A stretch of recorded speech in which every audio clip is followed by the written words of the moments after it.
It's the best of. You've been voting in all week, sending your emails. So here's the clips that you wanted. Alright, so here's the first bit.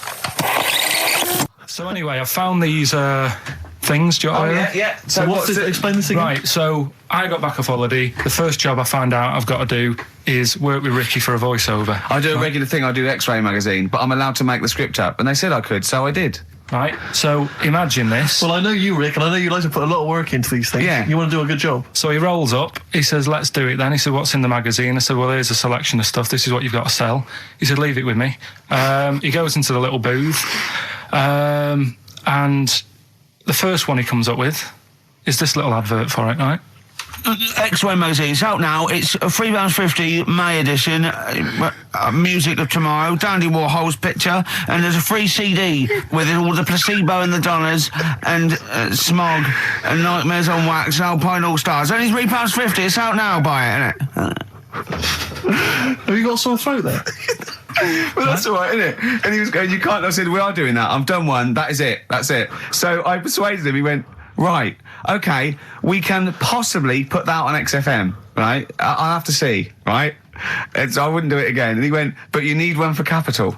He said, Capital will know what I went, right, I'll do one more for Capital. Because all the stations advertise the XFM magazine, right? So this is the one that you thought would be all right for them. Hello, you loonies in Radioland. Dr. Frog here to tell you about the new edition of X-Ray magazine. It's out now and it's only £3.50. You've not heard of it? It's a great music magazine. And you get a free CD featuring bands like Placebo. They wear makeup, but leave them alone. Gold Chains, Smog, OK Go, The Donners, and all great bands that you'll love to... Froggy here. Hello. Bye. Ribbit, Froggy says bye it. Oh, well. So then... he says, that's it. You had your money's worth. Is Dr. Frog still on there? He's still on Classic. I said, that isn't going to go out. They're not going to be happy with that. He said, you've had your money's worth. I'm going. Yeah. So I'm left with that. I then have to get the bosses in. And because I've let him go, in a way, it's my responsibility. Yeah. So I've obviously thought I've got what I need. I had to play them to the MD. What did he say? And justify... Well, I was sort of thinking if I laugh... he might go, well, I don't get it, but he finds it funny. Oh, brilliant. Well done. So I was laughing. He was sort of thinking, you know... Excellent. Is that it? Brilliant. When do they go out then? I think one of them's going out at the moment. Excellent. I think the first one's going out. Brilliant. Well, let's play a great track then. Is it Dr. Frog? I'd like to see Dr. Frog feature maybe on our show more often. Okay. Oh... I've got some new comedy characters. I can't believe we're lucky. You know, I love the work of comedy greats like Chris Moyles and Noel Edmonds. I've got some really funny comic characters that'll be popping in and out of the studio. Save them. Okay. I'm excited. Can I just tell you a story that Carl told me a couple of weeks ago? Is this another ghost story? Another spooky story? Yeah. I called him out. I was, what are you doing? He said, I've just been reading ghost stories again. He said, you don't believe in them, but how do you explain this? So I went, go on. He said, I'll tell you as he told me it. He went, bloke, right, just sitting at home, doing, you know, watching telly with his cat. And the phone rings, and it's a bloke going, is that fire in your oven okay now? Because your wife called. And Carl went, well, 1, there was no fire in the oven. 2, he wasn't married. I went, right. Go on. He went, well. Then, right, there was a knock at the door and there was 2 sort of people in sort of white coats and they came and said, we've come about that fire. Your wife called us. He went, 1, there isn't a fire in my oven, and 2, I'm not even married. Right? And he said they saw the cat and they looked at the cat. It looks a bit weird at the cat came out, nothing. He said, and then he went back. It sat down, phone rings, and they said, did they sort out the fire in the oven that your wife told us about? Oh. He went, 1, there is no fire in my oven. 2, I haven't got a wife. And Carl went, what do you think of that? I went, that's not it.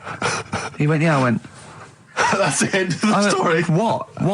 He went, well, how'd you explain that? I went, explain what? I thought he was going to say, a year later we got married, but she died in an oven fire. Right? I thought it was going to be that. And I went, that's what? People winding him up. Yeah, or someone did report a fire oven, and their name was Johnson, and they looked up Johnson, they got the wrong thing, it was the gas board, and they sent it round to the wrong person, right? You know, he went, yeah. I said, I explained it to him, he went, yeah. Why did they look at the cat funny? man alive, Carl. This is really weird, right? I was in my house once, right, and the doorbell rang. Yeah. Right, I opened the door and there was no one there. Yeah. Right? And then I looked across the street, There's right, some and there were some kids kids running away. Yeah. Now, how do you explain that? Yeah. There was another time, right, where, like, I opened the door and there was a bird goes, "You've ordered pizza." I went, "I haven't ordered pizza." And I heard my mate upstairs giggling and putting the phone down. Yeah. How do you explain that? Carl, seriously, why did you tell me that story? What did you think that was weird about that? The fact that it was 3 different people. Is this all the information? Is that the entire story? It was 3 different people. Did you fall hassling asleep him and not read the about end? A fire that didn't happen, about a wife that didn't exist, and a cat that didn't look happy.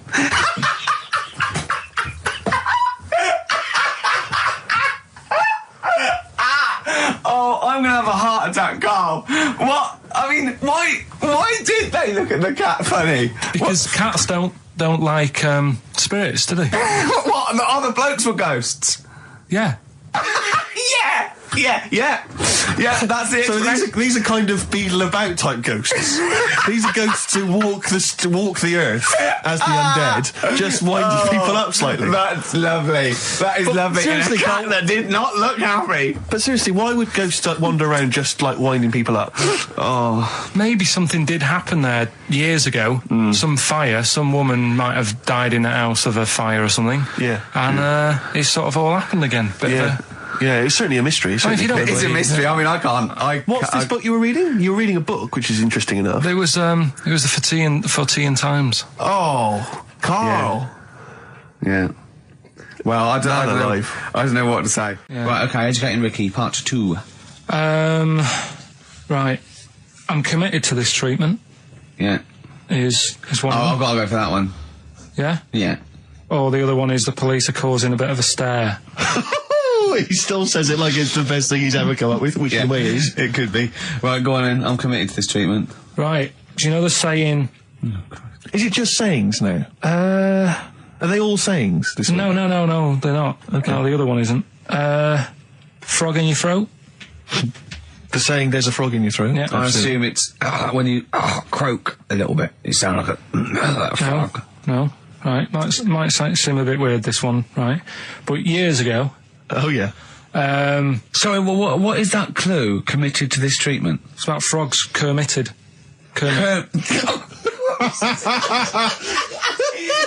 Probably works better with a K and an ER written down. Well, also, if you pronounced it "committed," yeah. but not committed. Committed to this treatment!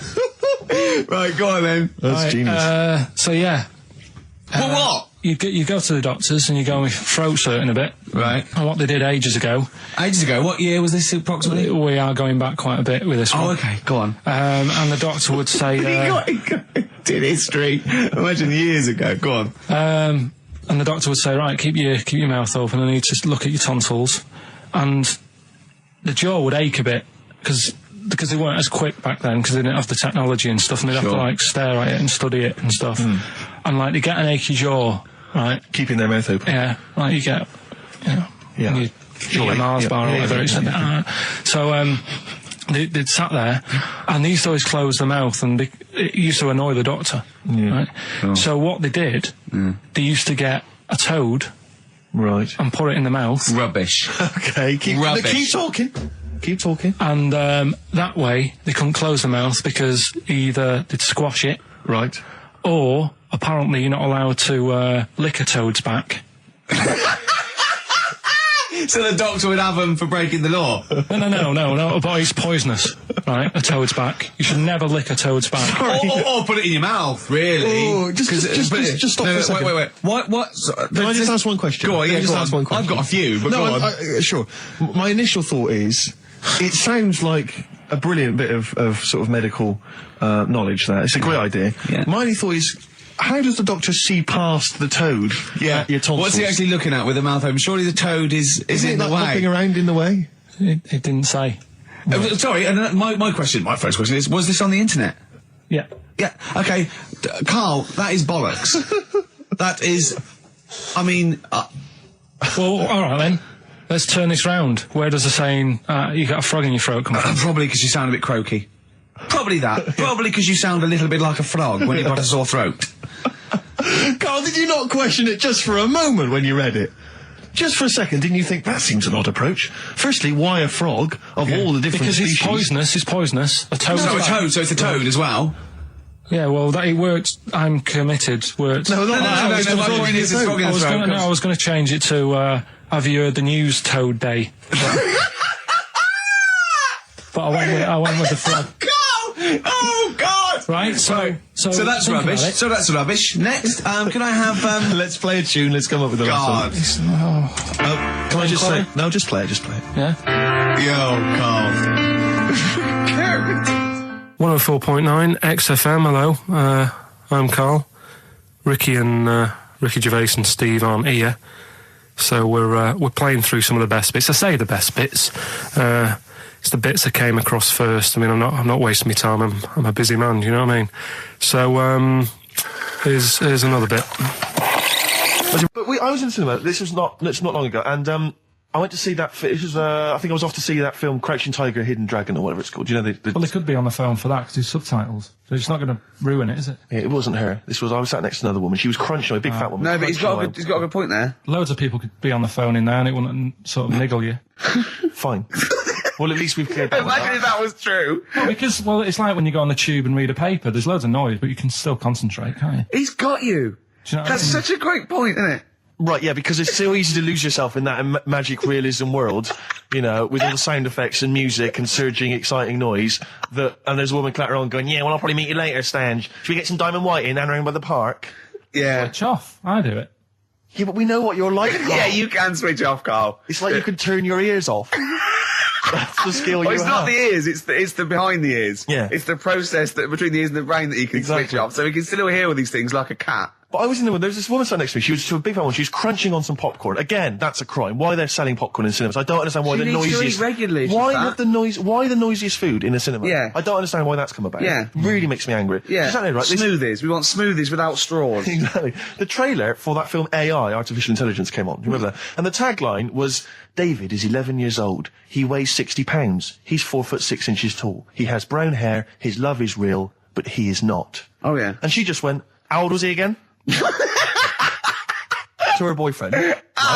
Just ruined everything. War film trailer comes on for some Pearl Harbor or something. She goes, yeah, I don't fancy that. Just announcing this, don't fancy that. Too many war films. So then the trailer, then the opening credit comes on for Crouching Tiger. And before that, you know that thing that comes up that says it's signed by the BBFC and it has the kind of certificate and everything, and that certificate to say what age you have to be to see it. That came up, and it said Crouching Tiger, Hidden Dragon, in brackets subtitles. She went, it's not subtitled, is it? I thought this was the most famous foreign film for years. It won Oscars. It was a huge film. Everyone knew it was foreign. She goes, it went, and it says the credits begin. It says Crouching Tiger, Hidden Dragon. She went, stupid name for a film. What? She just She wanted paid it. to see it. She was with her boyfriend. So then it starts, right? And obviously it's in Japanese or Mandarin or something. She's like, yeah, and they're all talking in Japanese. Japanese or Mandarin. Whatever it is. So they're speaking in this, Japanese language, Oriental language. And she's going, don't they sound stupid? Hot ching chong chong chong chong chong. Don't they sound stupid? She was going, and then the subtitles come up, and it's quite a weird kind of strange language they're talking. And she was going, can't make the subtitles out either. It's both gobbledygook. Just wittering on every step of the film. I totally agree with you, but what I like in your telling of it, I know you start getting quite I'm emotional. genuinely livid. But she went Mandarin or Japanese, some Oriental language. And Well, I don't know what else. It's a strange language. It's a strange language. Well, anyway. Oh, dear. So then I moved. I climbed over several seats, made a big huff of, make a big show of moving. Yeah. Sat next to a guy on the phone, just chatting on the phone. Oh, I'd have gone mental at that. So now I hate that film. I didn't enjoy it. I don't like seeing it. I don't want to even think of it. It's subtitles, isn't it? Well, rubbish. That's why I get videos. Yeah, I should have thought that through, Carl. You're absolutely right. Lamb chop. Yeah, let's play Lamb Chop. This is brilliant. This is from this CD that came out recently with Uncut magazine. Occasionally they put out some quite interesting free CDs. And this was one that had various covers of Rolling Stones songs. And a lot of them were, quite shoddy, but this was a brilliant, specially done, I think, for the CD. It's Lamb Chop doing a version of quite an obscure Rolling Stones song called Backstreet Girl. It's just beautiful. Let's hear it. Well, listen, I'm a big fan of that TV show. It's on digital TV. A lot of people won't have it, but Inside the Actor's Studio with James Lipton. Yeah. And he interviews lots of big Hollywood stars, and he always asks them these same questions at the end. Can I just run a few of them past you? Go on. Okay. So, if you could do any other profession other than the one you do now, what profession would you do? Can you just change that to apart from a paper round? Apart from a paper round. Oh. If you do any other profession, Carl. And it doesn't matter about, like... Doesn't matter if you've got the skills or anything, in an ideal world, if you had the ability. Well, I think I'm about to buy somewhere, so I reckon something, you know, using tools and, like, doing a bit of plumbing and that. So a plumber? Well, sort of an all-rounder. Right. A handyman. Well, yeah. I think... You know, you don't get paid that much, but it's useful, isn't it? So, but you get your own show, couldn't you, with Carol Smiley eventually? Well, all that, but the money that you don't make, you save by not having to pay someone else to do the chores. Do you know what I mean? I don't know what that sentence meant. Right. No, a plumber. How much is the average plumber on? The money you don't make, you save on not getting someone else to do it. No, just think of that. No, look, break that sentence down. Are there any? Sorry, Rick. Sorry, but people who live in glass houses. Yeah. Anyway, let's just go back to Lipton quickly. We've got a couple to get through here. So, your favourite noise or sound? Favourite sound or noise? Oh, is it me? No, it's not me. Hang on a minute. It's not me. Are you sure it's not me, Carl? I like Noise. Elvis. Elvis. In the ghetto. The sound of Elvis. Elvis in the ghetto. Brilliant. Okay. Yeah. And your least favourite noise or sound? I don't think it should really be records and music. Noises, things that you hear at home or whatever. Maybe like a sound of a... The least favourite noise? Least favourite? The sound of... Probably like... sound of ghosts? Fire engines and that. Right. That's annoying. Except if your house was on fire, presumably. I think it's a bit unnecessary. You think they're just doing it to wind people up? I live on like a busy street and it's happening all the time, and it is like... Just sort of have a blast of it, and people will hear it. You don't have to keep it going. Yeah, sure.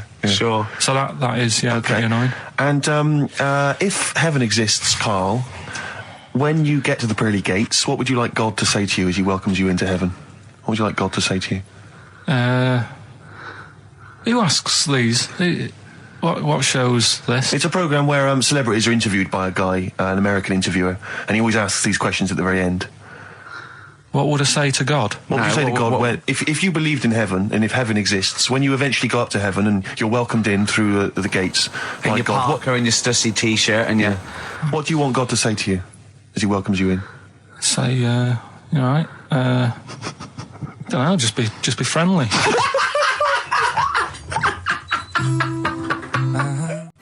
Well, we're running out of time. We've got to get on with the show. It's near the end. I hope you've enjoyed it. I hope the scientists stuck in a big, hut in the middle of nowhere in pitch darkness, 10 of them.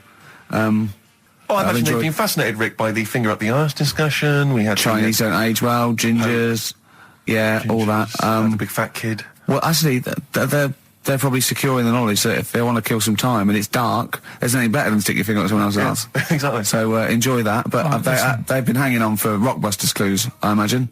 Here's the answer. So give us the clue again quickly. All right, so the first one was the fella let his wife know how he got the bruise on his legs. Go on. Right, that was Courtney Love. Yeah, Courtney Love. So that's Courtney Love. So that's the first one, CL. So that one's fine. The second one, that Potter lad. What am I doing? Letting that one go? Just let it go, just let it go. Am I just letting that go? Annoyingly, we haven't got time to take issue with it, Rick. Okay. That Potter lad, he's got a lot of bottle, hasn't he, doing all that stuff with the wizards and that. Go on. That's Brave Harry, the Bravery, current sort of XFM band, the Brave Harry, that works as well. No, it doesn't. And the last one... No, it doesn't. No, it doesn't work. The Buddhists... It doesn't work. Won't be able to get in their temple without these. It doesn't work. Brave Harry. It doesn't work. Brave Harry. Brave Harry. The Buddhists won't be able to get in their temple without these. TM. That's the monk keys, right? So who got all them? The monk keys. Who got all them? Right. Which band are called the Monk Keys? The Monkeys. Oh, the Monkeys. Yeah, the Monkeys. What are they again? Is the tip included? Yeah, go on that one. Right. In Turkey. Nice. It's not actually. That's where I went, and there was them little fellas after Suzanne in the kitchen. What? What do you mean? We stayed we went to Turkey. You went to Turkey and there were some little fellas. Well, they had quite a few sort of midgets working in the kitchen. Why? Is it a theme? No, was it a theme holiday? I don't know. Might get them cheaper or something. Was it? So they were working cheaper. They were working in the kitchen, and one of them fancied Suzanne and kept sort of eyeing her up, and she was winding me up saying, "Oh, not eyeing up and down, just eyeing her up." Yeah. Anyway, no. So what was she doing in the kitchen? No, it's like a pick what you want to eat like buffy, but you have people clearing the tables and that ready for you to come along. Are they low tables? And you know, he was just keeping an eye on her. What did he say though? Was he It was Turkish, so I don't know what he was saying. But he was a little fella, yeah. Did he? What do you mean a little fella? What do you mean little fella? Sort of dwarf-like. What do you mean dwarf like? He had magic powers or he was 4 foot? No, what do you mean, Carl? A little bloke, just like a normal bloke but small. If you stood him in the desert, you wouldn't know. But he'd be hot at first. Right, Carl. You should watch out for the monkeys. Yeah, underground. Those underground monkeys are dangerous. You can't just say there was a little midget fella who was eyeing up my girlfriend and then leave it. What do you mean? What was happening? This is a story to us. This is much more interesting to us than, and she was deaf, right, and she hit her head. That's much more I don't interesting. understand how it manifested itself. Did he come over and say something? No, do you know when it's like girls know, don't they? When someone fancies them. What do you mean there was lots of them as well? Do then? they? That's worth knowing. Listen, right, come on. Right, so you went into this holiday, yeah? Yeah. And you went into the dining room or something? Yeah, downstairs. And you looked over. You thought, this is all, there's no one serving. Yeah, and they go, Wait a minute. Hold on, you looked down and there was a little waiter. There was loads of them running around busy. Why though? Why did they get It's summer. What do you mean? Because it was Loads of them. summer. They had more of them They on. come out in summer. They come out in summer. What do you mean they had more? What do you mean? Because it's busy, isn't it? Well, no, but they hibernate in the Why winter. were they all midgets? I don't know, maybe it doesn't heat stunt your growth or something. No! Well, they just happened to, maybe it was a thing that they did for tourists or something, I don't know. I just got on with my meal, it was a holiday, do you know what I mean? God. Right, So some midget serving. I'm not going to ask any questions. Right, okay, yeah. So they're all little fellas running around, and this one always was like, you know, oh, do you want a new serviette? You know what I mean? Going out of his way to sort of... for turning on the charm. Yeah. Yeah, he was going out of his way, the others weren't. Right. I think what was happening is he'd been working with Santa all the winter. Yeah. This is a little summer break. This one He was hadn't your seen a girl. waiter, and so he was being polite to you. Maybe. But what did Suzanne say then? Well, she was using it to wind me up. What was she saying? Oh, Just like, you know, look he may be small, but he's well, built like a... Yeah, he's all man. so Were you jealous of a midget then? You were jealous of him? it is a bit annoying, isn't it? Why? It wouldn't bother me as much now, because I've been with her for ages. Right. But at the time, that might have been one of our first holidays, and it's like, you don't know, want to be what's going thrown on? I away paid by for it. this holiday. Yeah. And then you get off with a midget? Yeah. Oh. So anyway, But it doesn't matter because you got chatted by a bearded lady. So. yeah. tell you what, no, that's got nothing to do with that. What were you going to say? No, What were you going to I say? was going to say the hotel was half board, and maybe. Oh, right. I thought you were going to say it's just one of her shortcomings. So listen, right? Play a record. Oh, that was great. That was very, very funny. What a indeed. wonderful clip that was. I enjoyed Do you it. remember that? Yeah. Wow. It was a few weeks ago, wasn't it, really? I mean, I think it was last week. we'd have to have very, very bad memories not to remember that hilarious clip. I'd like to hear that again maybe in a couple of weeks' time when I'm away. Yes, absolutely. It's embarrassing, isn't it? And we, you know, but the good thing is, on telly, I feel a bit guilty about putting out shoddy rubbish because I'm getting paid an awful lot. Yes. But here, you know, I don't give a They can bleep that. They will do. Eminem, Sing for the Moment, on XFM 104.9. I'm Ricky Gervais. With me, Steve Merchant, with 5 little hamburgers. Got 5 burgers here, yep. And so I don't know, how should we begin, Carl? Do you want to just look at the size of these burgers? Look, they can see it on webcam, can't they? They can see us stuffing these burgers into your mouth. And by the way, I'm filming this, Steve. Look, Brilliant. Look, I've got a little camcorder. We'll put this on unseen footage on a DVD or something. Or maybe on the website. On the Oh, Carl, what if you break the record? Okay, Carl, I'm coming round now to just monitor this and adjudicate. What's the web? If we want to see this on the webcam, what is it? xfm.co.uk. Right, okay. Hold on. So- Can I, Steve, I'm can not I do being that? funny. I'm not being funny, right? But I think I have got like a bit of a wheat thing, You've got a bit of a what? a wheat allergy Oh, thing. don't give me that. No, seriously, my head's. I've been eating a lot of shredded wheat recently, and my head's got a bit bigger. Carl, I don't think you can let us down now, mate. So you just got to put that first No, one in. I can't put that like that in my mouth on its with. I've got are to you break it talking up. about? I've got to break it up. Can't break it up. Can't break it up. It doesn't say you can on the rule thing. It does. It It's got to be doesn't. a I whole can't grain. look. I physically can't. Try it. I can't look. I'd have to be Jay Goody to be able to do that. seriously, look. Oh. Try it.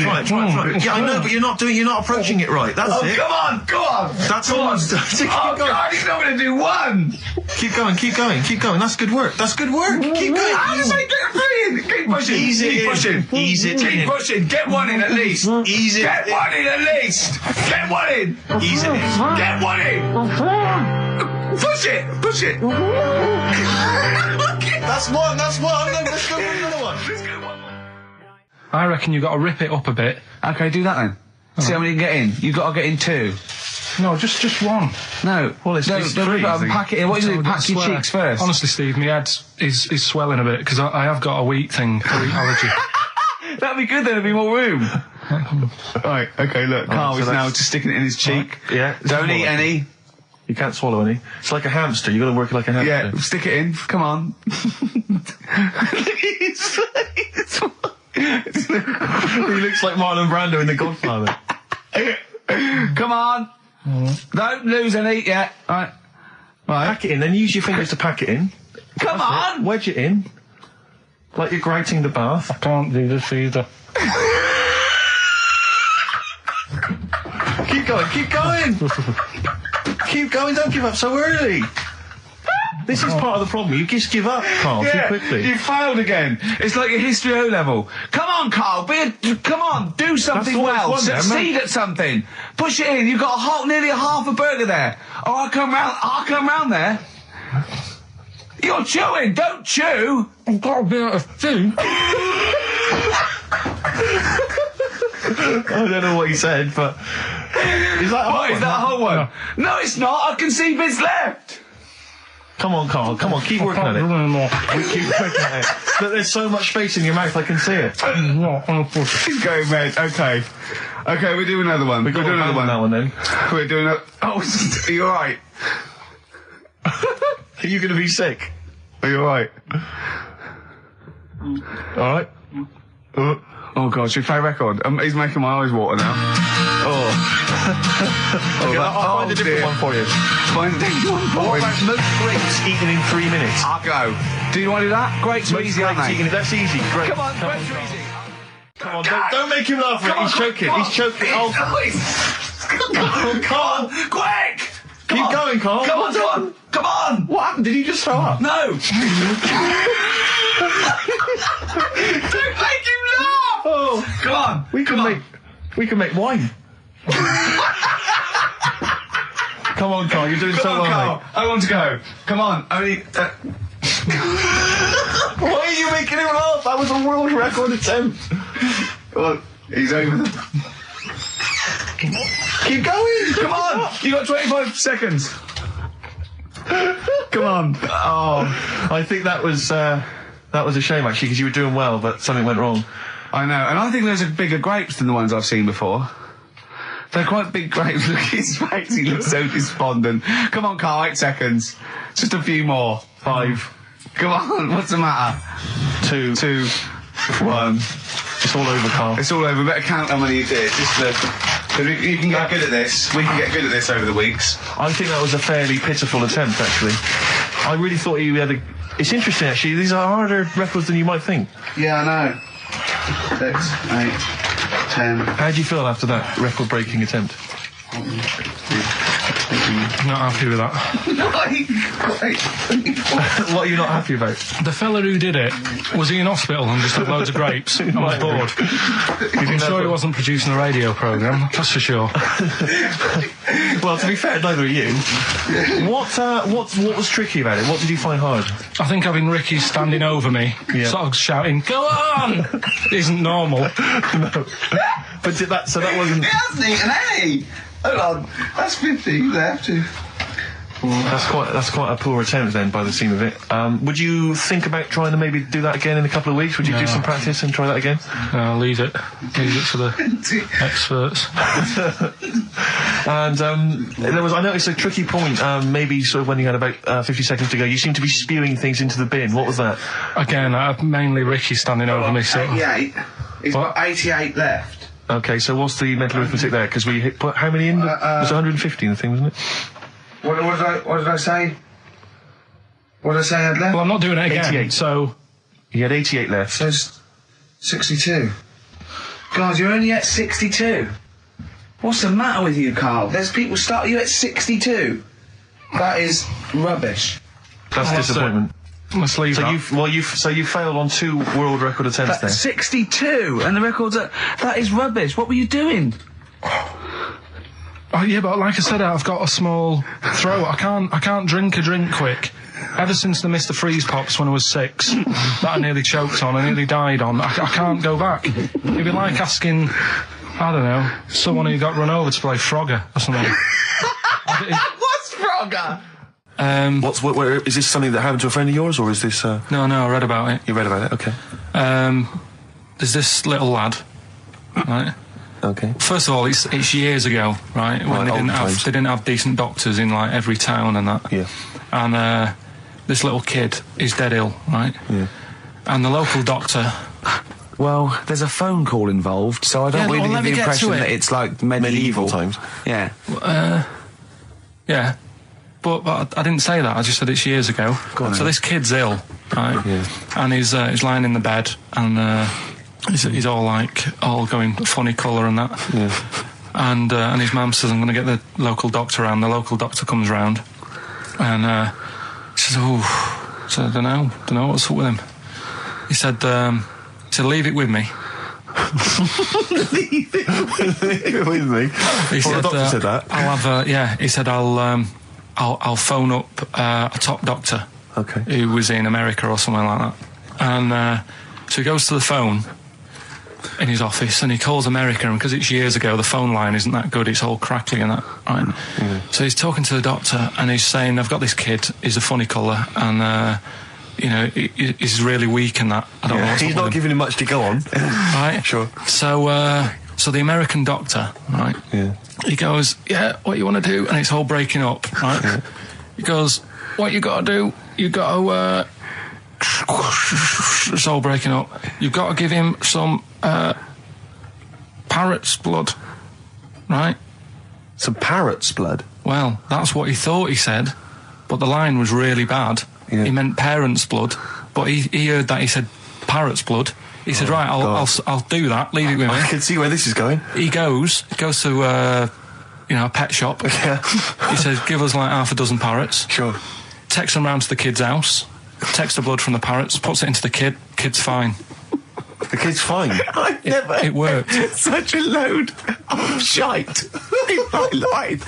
I've never heard such twaddle, such just made up, enhanced, exaggerated bollock in my life. A load of old rubbish, Carl. I mean, when he told me this, he said, the doctor said, what do I do? And the doctor on the other end said, give him some blood. And the doctor went, where do I get blood from? So hang on, wait, I just need to where do I get blood from? Give him some parents' blood. Give him some parents' blood. Give him some parents' blood. Yeah. But hang on, I just need to know where you read this. Carl. Where was this? Where did I stitched you up. You know what he said? He said, so do you believe it? I went, tell it to Steve. He went, do you believe it? I went, tell it to Steve. Carl. But where did you read it? That was on the internet.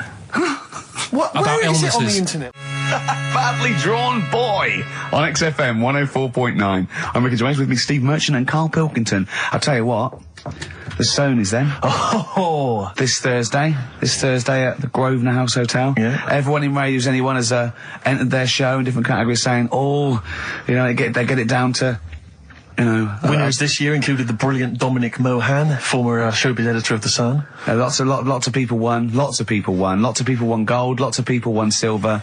Lots of people won bronze. We didn't get a sausage.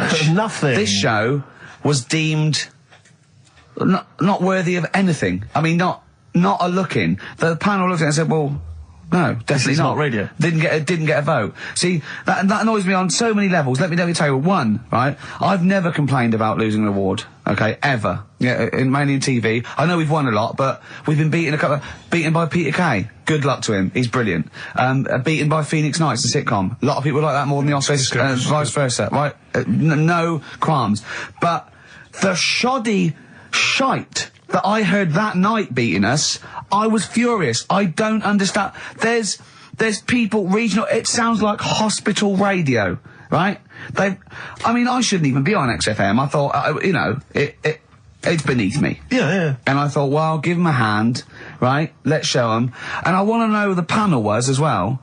I do not believe it. How can they I was looking back over some of the shows, right, before I go, Carl, and I've just done a little excerpt of, you know, a trailer of what we do, what we're about, and I don't know how the panel could overlook this. Play a bit, Carl, please. Shaking her muff, minge and tits around does not make her a hoe, then what does? These kids at school with big heads. Carl, what are you talking about? Shut! Oh, well, my name is Holy Fuck. Right, it's this monkey that was on a train station. Right. What if you mean cock to mean penis? It was my Down syndrome son. Oh, chimpanzee, that monkey news. So we've still got monkey news coming up. You're an idiot! You know what I mean? That's, to me, quality broadcasting. I don't know how they can say that isn't worthy. That's what we sent in to the Sony people. They listened to that. How they didn't think that was dynamite stuff. It doesn't make sense. Actually, I've been thinking about this since Thursday because I've been a little bit down in the dumps. Yeah. What I think it is that with the TV show, the TV stuff we've done, Rick, we put a lot of work into that. Yeah. We get the script, we got the script, we spend a lot of time on it. What this show is about, it's very much about spontaneity, it's about our personalities, and I don't think we're ever going to win an award for our personalities. I think that's where we're going Do you know wrong. what I think? I think that when we're together, we're the auteurs of The Office, and, you know, and we're strong on it, and we're just two. We write it, we direct it, you know, we cast it. We even worry about the font and stuff on the. You know, we do everything. There's a weak link in our midst, I think. On the radio show? Yeah. Right, well, I'm just trying to think what the common factor is, because on the award-winning TV show, it's just you and I. Yeah, I don't know. Well, I'll tell you what, can we play a record and let me think about this, because there must be something There's got to be a factor. that isn't in The Office that's in this, that means that The Office is award-winning and this is a pile of shite. It's interesting. I mean, I don't think our number one fan, Dickie Anderson, Richard Anders, was on the panel, although he here has emailed in. He's got a couple of thoughts as to maybe why we... What is Dickers doing, man? Dickers says, commiserations on not winning a Sony. I can't believe you didn't win, naturally.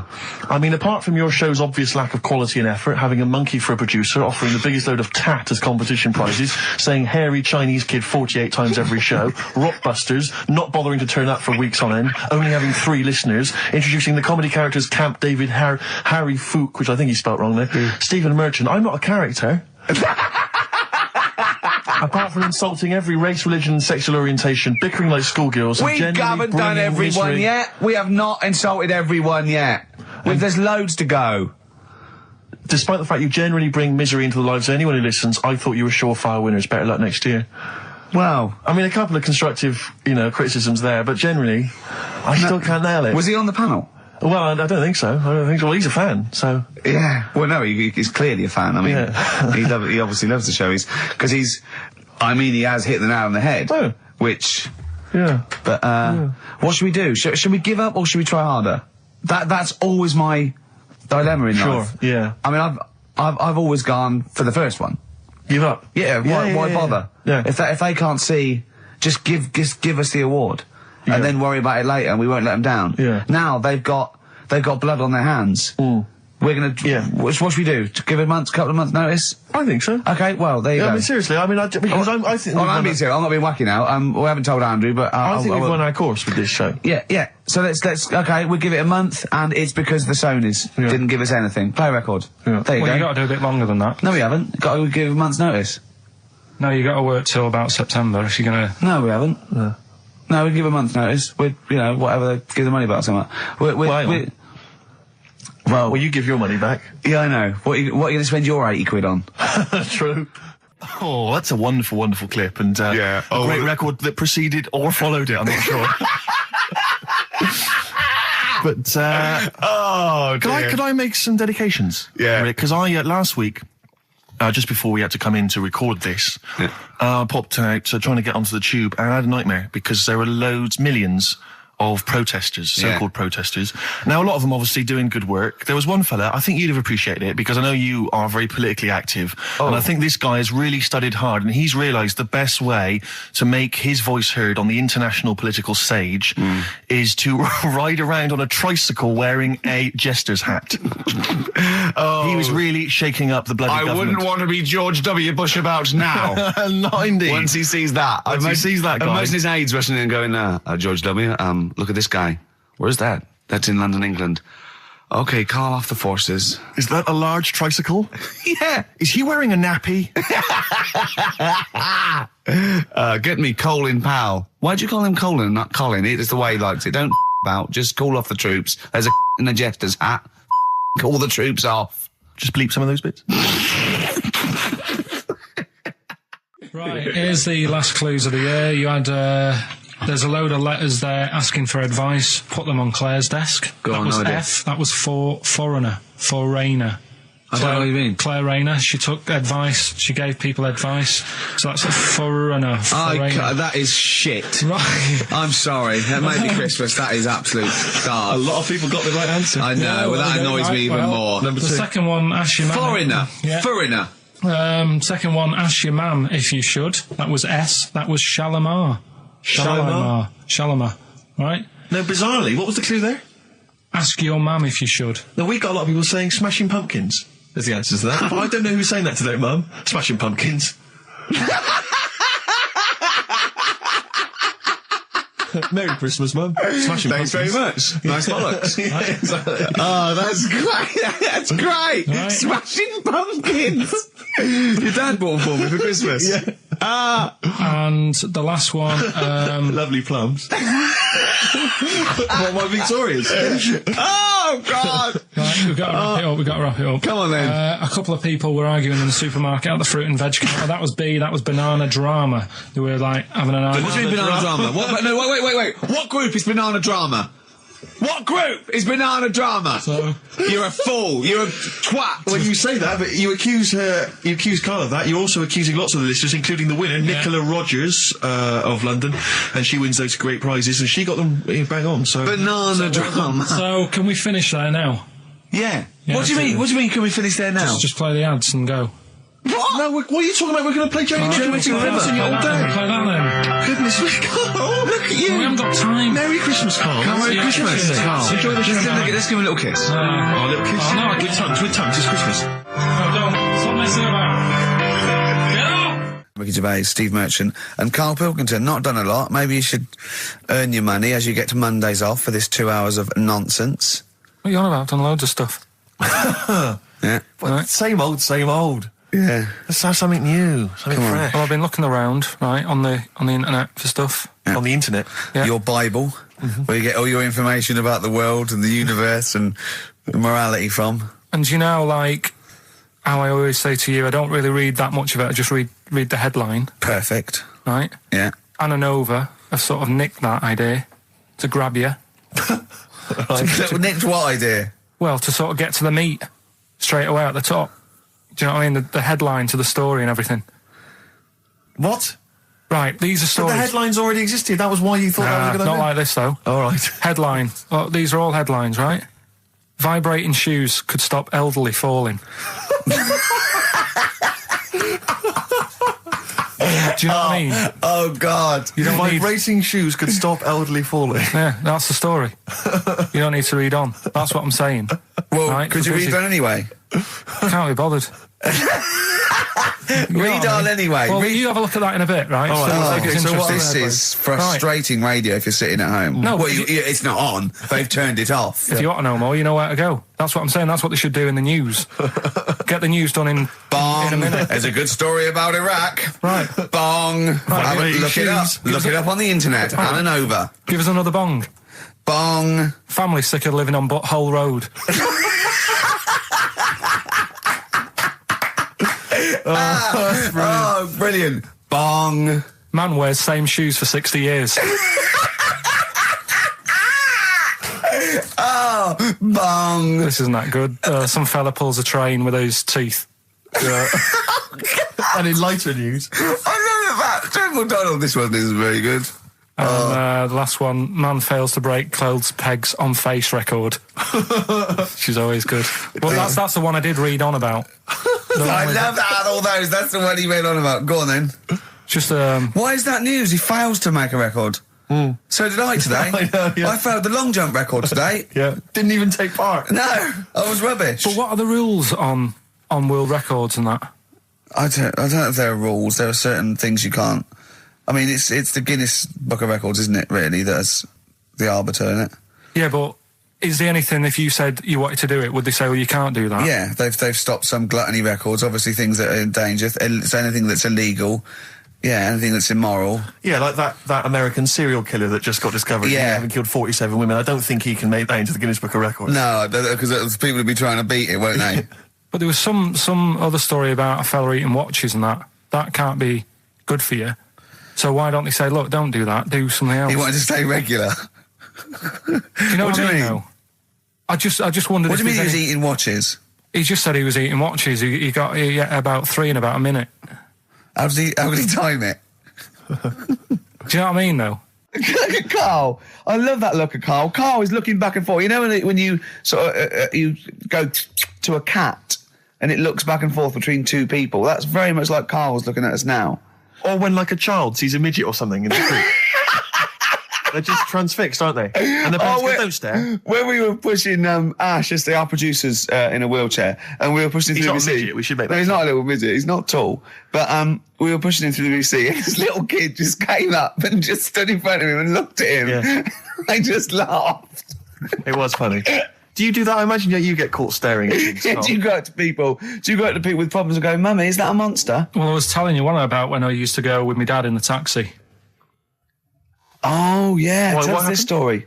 Well, Your father was a taxi driver? my dad he had loads of jobs, which he did back then, and they don't do that anymore, do they? People they don't Have a do variety of loads jobs? stuff. Sure. But at one point, he had a black cab, and I used to go with him. Used to get a beer crate and put it in the front of the black cab, and sort of sit just next to the Comfortable. meter. And anyway, we got this call, and like the guy on the end of the radio said, "Oh, you've got your son with you, haven't you?" So he said, "Yeah." So it's just like, we've got to pick up at number 11 Village Lane or whatever. And I said, all right. And it was this woman. It was like a woman version of the Elephant Man. Wow. The Elephant Woman. Yeah, it looked like... it was really strange because I was in the front of the cab, and when you're a kid, if something looks odd, you're a bit scared of it, aren't you? Yeah. And my dad was like, look, it'll be all right.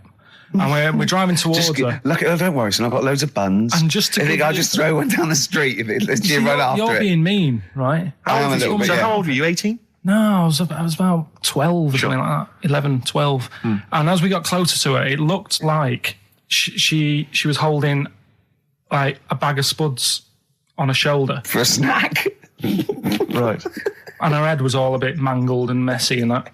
And my dad said, whatever you do, don't stare at her face. Yeah. And she got in the Because you back. turn into stone. Well, she got in the back, and I had like the mirror, the driver's mirror thing, and sort of having a look, trying to work out. And he said, don't stare at her face. I couldn't work out where her face was. It was that weird. Oh, God. So I'm not sure you're from Manchester. I think you're from, like, Narnia or something. Yeah, you got frog boys walking yeah, around. the Lord of the Rings. That got like the claws of a lobster and the head of a toad. Yeah. And you got women getting in with spuds for heads.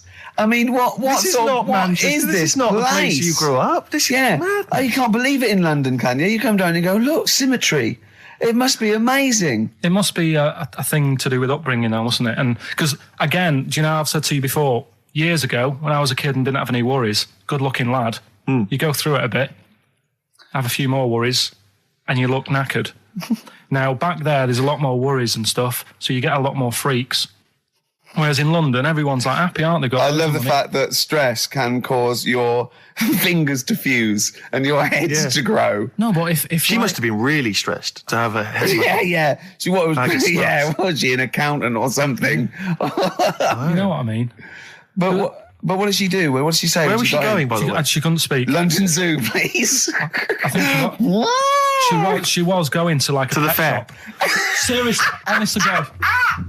On my mum's life, she was. Because at the end of the day, that's a good thing with animals. They don't judge you, do they? She's not She wasn't an animal. She's a human being. She's not actually an elephant. No, but you know the Elephant Man was not actually an elephant. You understand that? He's got no elephant genes in him at all. No. That was just a cool name people gave him. Yeah. No, it's the name of the disease, isn't it? Elephantitis. Look, so listen. So this woman, why was she going to a pet shop? She was going to a pet shop. To find a husband.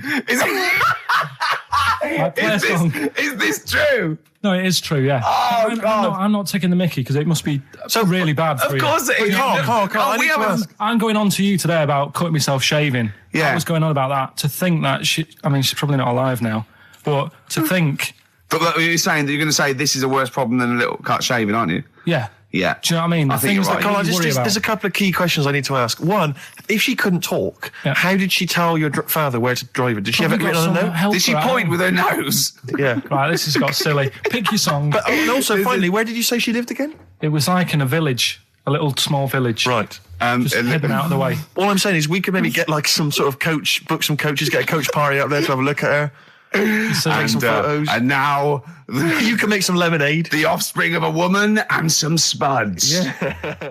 The French have tried to keep that secret for over 100 years, Steve. upper crust people. Yeah, nearly 200 years. That is a top secret. Somehow Euston Station upper crust got hold of a document left behind in an old sea chest, possibly Napoleon's, could have been Josephine's. Unfortunately, jotted it down. He's kicking himself now. Oh, Secretary, I cannot believe I left a note. If he talked like that. He did. He did that. Yeah, he talked English, but in a very funny French accent. Do you remember, there was one thing that, talking about funny French accents. Loch Ness, the monster, Yep. Sure. probably doesn't exist. Okay. What it is, Interesting. Hold on, interesting.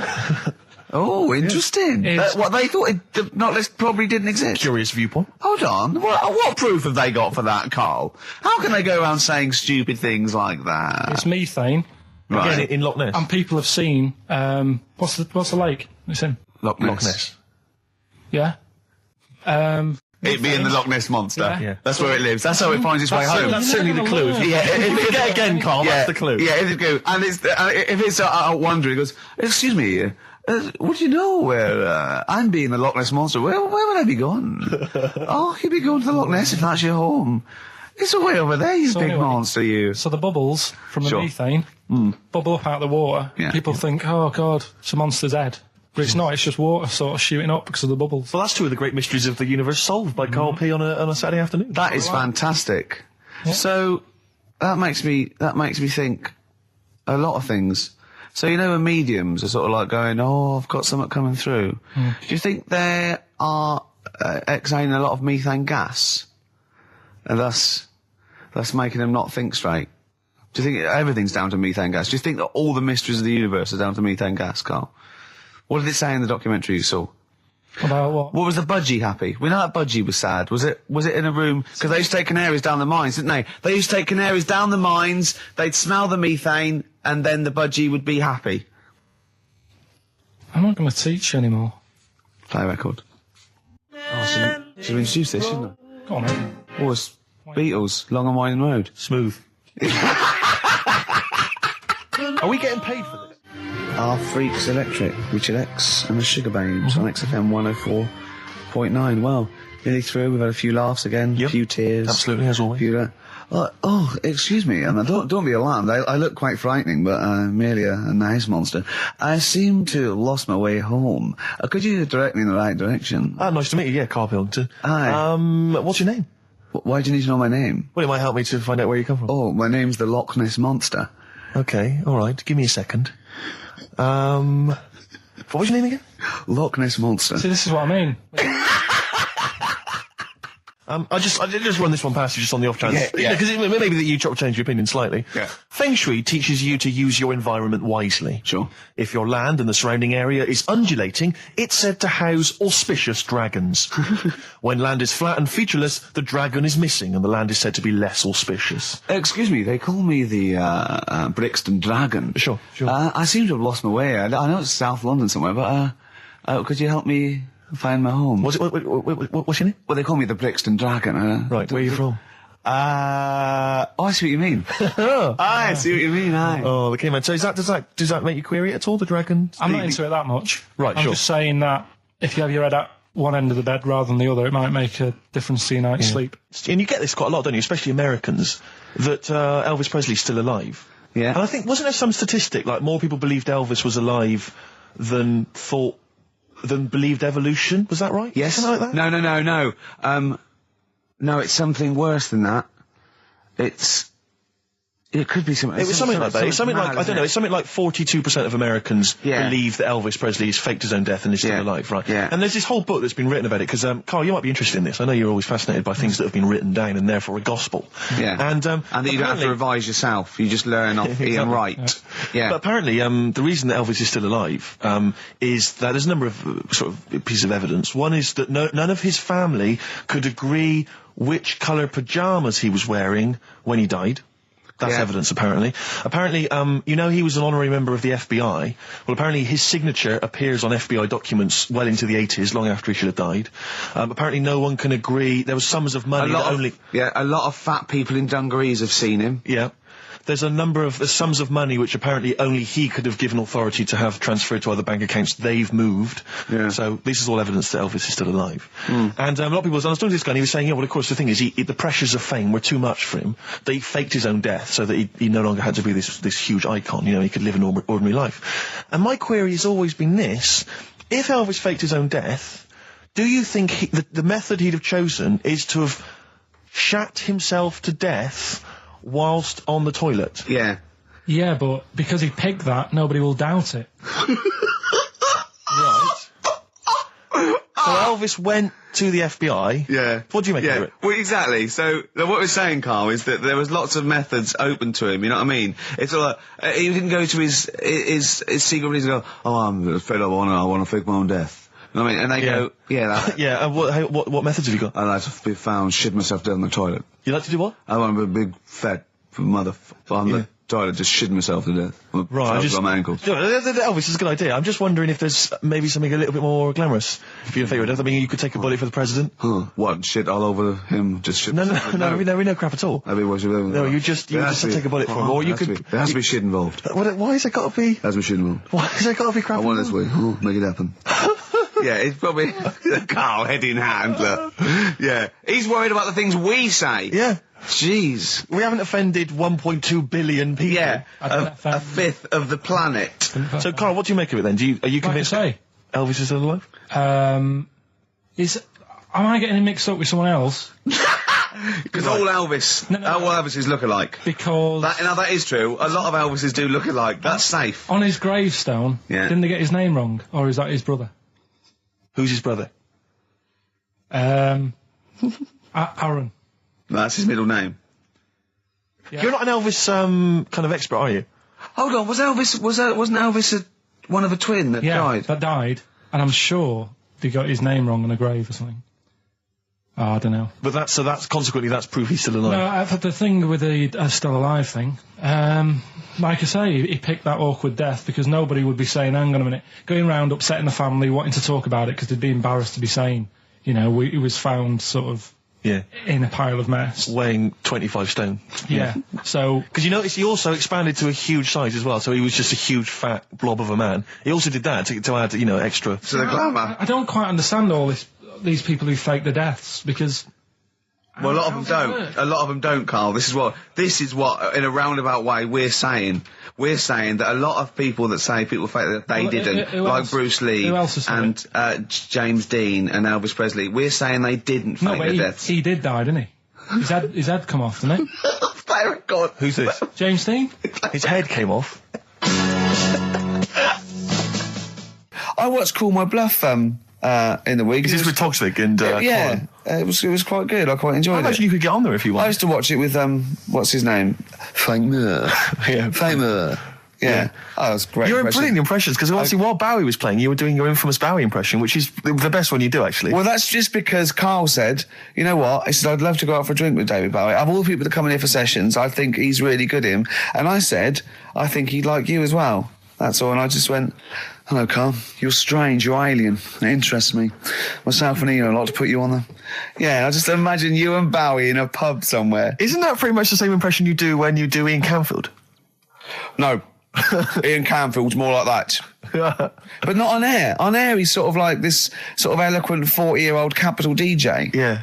And but when you talk to him in the studio, he's slowly turning into Tommy Vance, isn't he? Mm. It's one of his pillars of rock, Canfield. He loves Vance, Lemmy, Diano.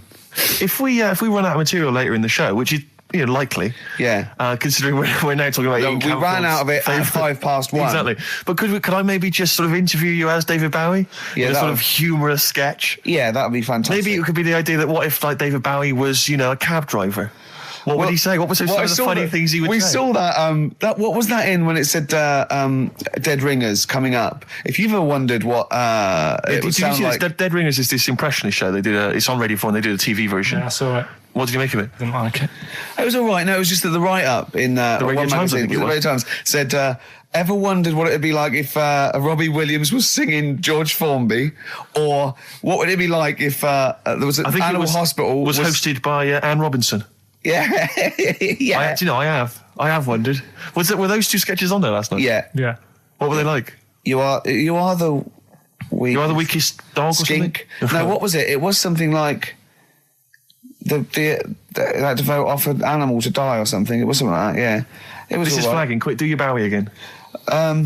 Oh, come in here. Look, it's Tin Machine. Now let's play Changes. Hello, Iggy Pop, you nutter. Stop cutting your sand.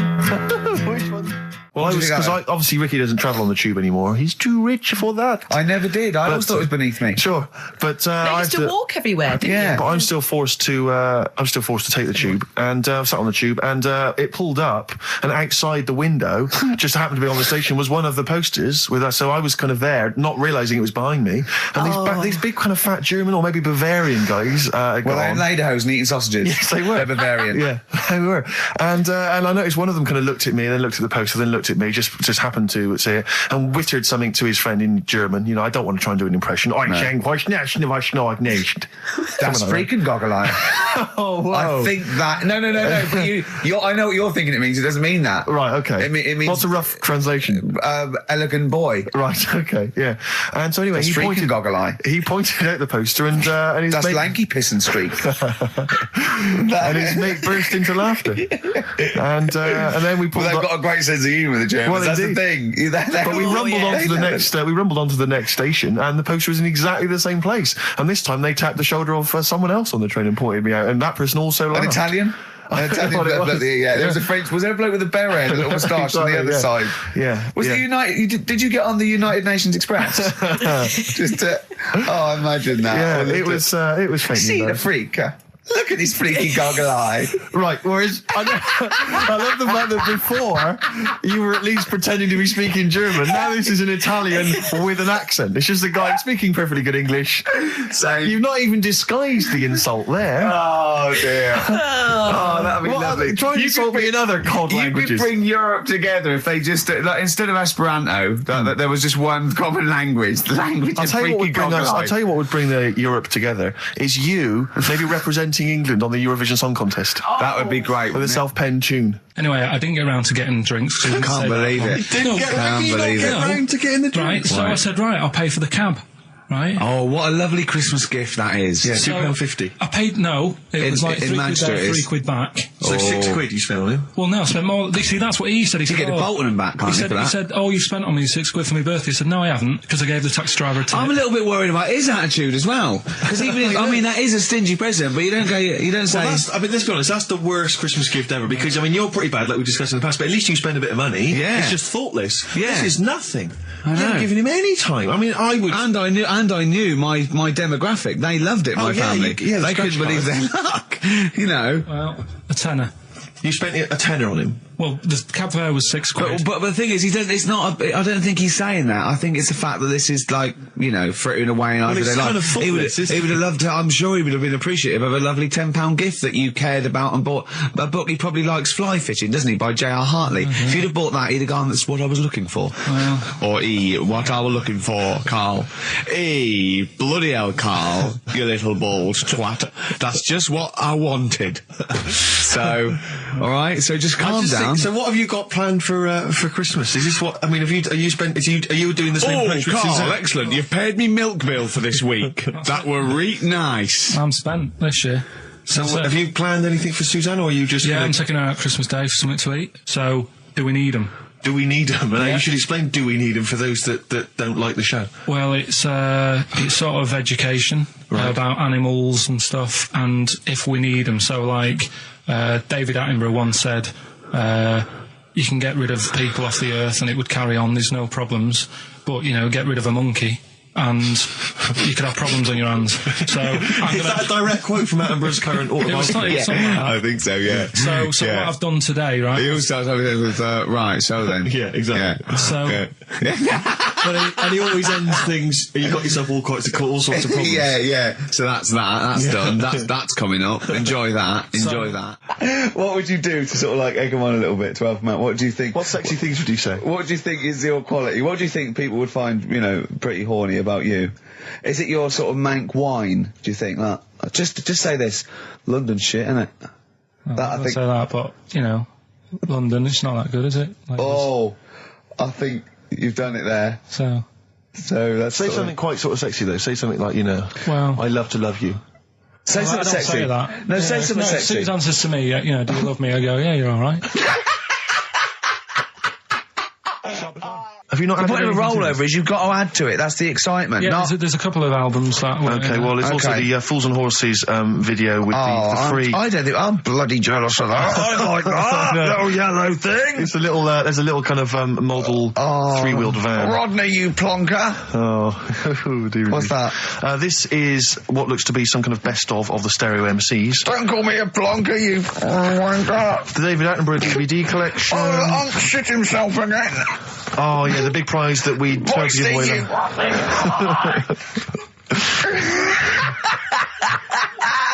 Best chill out.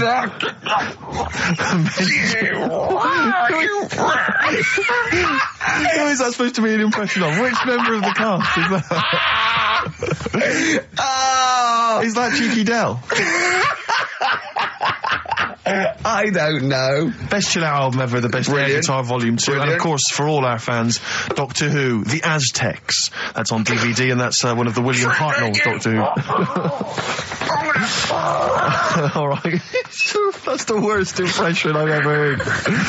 That's brilliant. Right, Rockbusters then. Right, three cryptic stuff. Oh, come on. Right, Rodney, Three. I can't do it. come on. Badly drawn boy. Born again on XFM 104.9. There we are then. Ricky Gervais with me, Steve Merchant and Karl Pilkington. Raring to go. He's a bit grumpy, Karl. Woken up at 8 Because he's from the north. Yeah, because he's in London. Yeah. And London's rubbish, right, isn't it? Where can you can't even get a Band-Aid in London, can you? Or grouting. In Manchester, I could walk to the next shop and definitely get some Flash or maybe some Vim. You can't get it down here. You got to go to a trendy bistro, haven't you? Karl, why are you grumpy? So the Iceman, why does that amaze you? What's like, ooh... Well, they found some part of our preserved past. You know, it's interesting. Again, I'm amazed by anthropology and evolution. Yeah, it's just that line on its own like that. You know, they found an Iceman is great, but then it went on, and it's going on about, you know, they've had to get different people involved to find out how old it was. Because first of all, the story started off right. An old fellow on holiday somewhere. Where did they find it? In Sweden or something? And he was walking in the hills. And He was walking in the hills. in heels. Was he a transvestite? In the mountains. Oh, right. In the hills. Yeah. Yeah. So he's walking about and he sees this body in the snow and he thinks, oh. So he calls the police up and they come and have a look and he goes, oh yeah, it's probably a murder. So then they dig it up and find out he's got hold of a spear in his hand. Right, and he's dressed like Fred Flintstone. Yeah. Right. And they realise it's probably not a recent murder. Right. His knuckles are dragging along the floor. He's Yeah. a Neanderthal man. They think, hang on, Karl Pilkington. But when they found out, hang on, it's an old thing. It's an old thing! Can it? If it was a murder recent, then you'd go, hang on, how did this happen? Who does he belong to? Yeah. But the chances are whoever murdered him is also dead. 5,000 years ago, probably, yeah. So leave it. Just bury it. I don't think it's a murder investigation. No, but they are. It's not Quincy going, this was before my time. It's not a murder investigation. Yeah, just one thing bothers me, sir.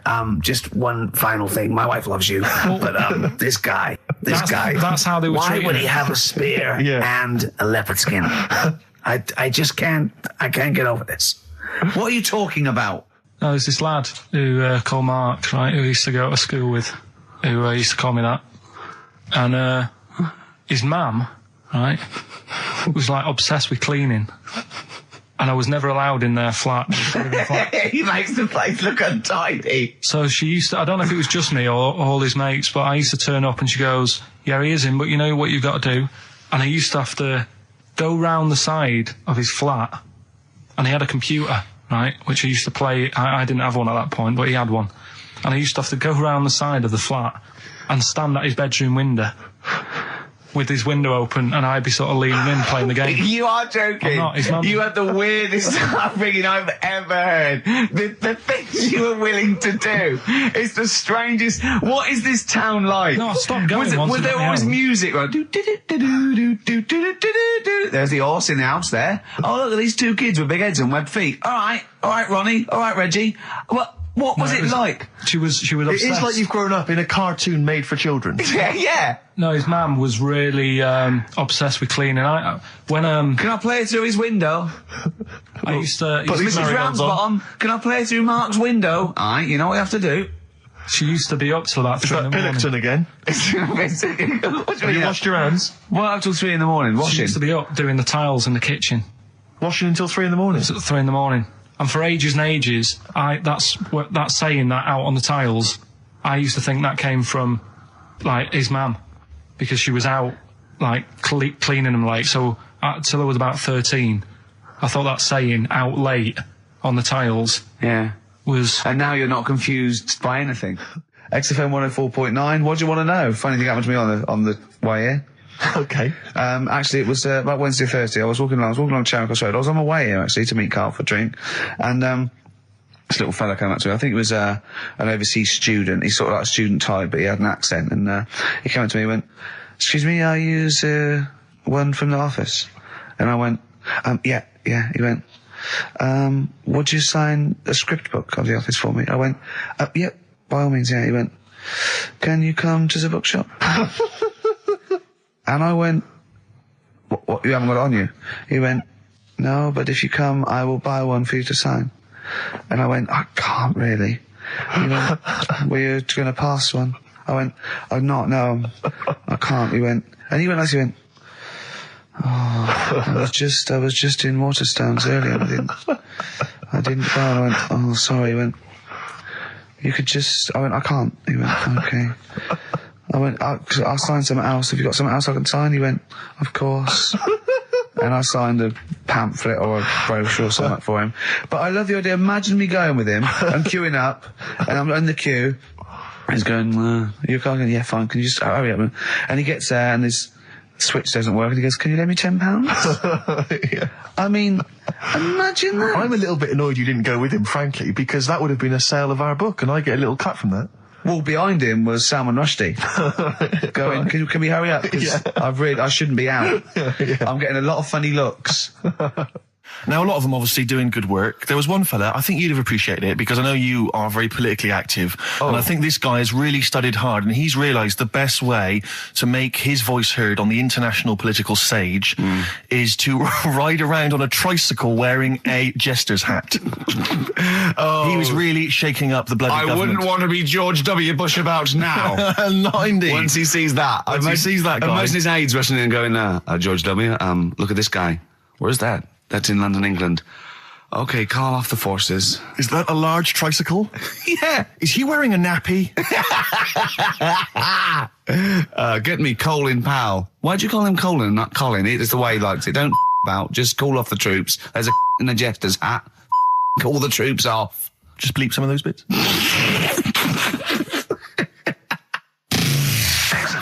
So anyway, I found these things. Do you want to hear? yeah. So what's this? Explain this again. Right, so I got back off holiday. The first job I found out I've got to do is work with Ricky for a voiceover. I do a regular thing. I do X-Ray magazine, but I'm allowed to make the script up. And they said I could, so I did. Right, so imagine this. Well, I know you, Rick, and I know you like to put a lot of work into these things. Yeah. You want to do a good job. So he rolls up, he says, let's do it then. He said, what's in the magazine? I said, well, here's a selection of stuff. This is what you've got to sell. He said, leave it with me. He goes into the little booth. And the first one he comes up with is this little advert for it, right? X-Ray magazine. It's out now. It's a £3.50 May edition. Music of Tomorrow. Dandy Warhol's picture, and there's a free CD with all the Placebo and the Donners and Smog and Nightmares on Wax, Alpine All Stars. Only £3.50. It's out now. Buy it, innit? Have you got a sore throat there?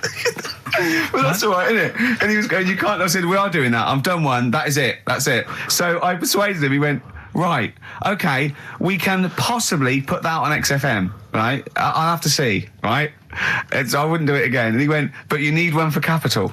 He said, Capital will know what I went, right, I'll do one more for Capital. Right? Because all the stations advertise the XFM magazine, right? So this is the one that you thought would be all right for them. Ooh, hello, you loonies in Radioland. Dr. Frog here to tell you about the new edition of X-Ray magazine. It's out now and it's only £3.50. You've not heard of it? It's a great music magazine. And you get a free CD featuring bands like Placebo. They wear makeup, but leave them alone. Gold Chain, Smog, OK Go, The Donners, and all great bands that you'll love to. Froggy here. Hello. Bye. Ribbit, ribbit. Froggy says bye it. Oh, well.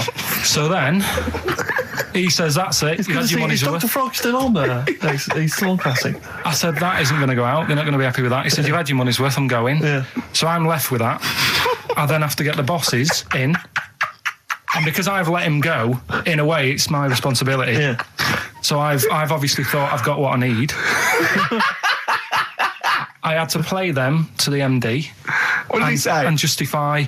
Well, I was sort of thinking if I laugh, he might go, well, I don't get it, but he finds it funny. Oh, brilliant. Well done. So I was laughing. He was sort of thinking, you know.